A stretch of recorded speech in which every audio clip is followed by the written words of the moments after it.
द्वैत विस्थापन प्रतिक्रिया एवं अवक्षेपण प्रतिक्रिया कौन ए वीडियो जानिबा। फास्ट देख अवक्षेपण प्रतिक्रिया क्या कहुए जो रासायनिक प्रतिक्रिया रे अवक्षेप सृष्टि हुए ताकू अवक्षेपण प्रतिक्रिया कहुए। तुम कह सर अवक्षेप कौन ना देख अवक्षेप हूँ गोटे पदार्थ जोटा कि जल में द्रवणीय नुहे अर्थात जल में मिसिब नहीं ताकू कह अवक्षेप बुझेगा। तेणु जो रासायनिक प्रतिक्रिया रे अवक्षेप सृष्टि हुए ताकू कहुए अवक्षेपण प्रतिक्रिया।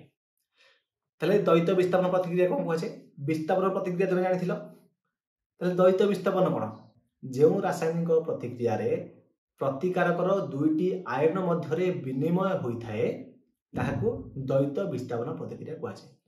एग्जांपल देखि तुमको बेटर भाव बुझाऊँ देख एटार अच्छी कौन सोडियम सल्फेट बेरियम क्लोराइड सहित रासायनिक प्रतिक्रिया करके बेरियम सल्फेट और सोडियम क्लोराइड सृष्टि कला।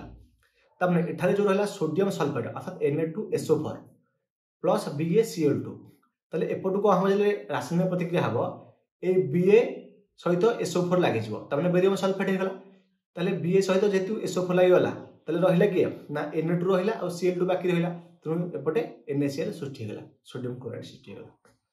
अर्थात विस्थापन प्रतिक्रिया रे गोटे विस्थापन होता किंतु एथिरे डबल हम से आर नामटा दी जाए द्वैत विस्थापन प्रतिक्रिया बुझेगा।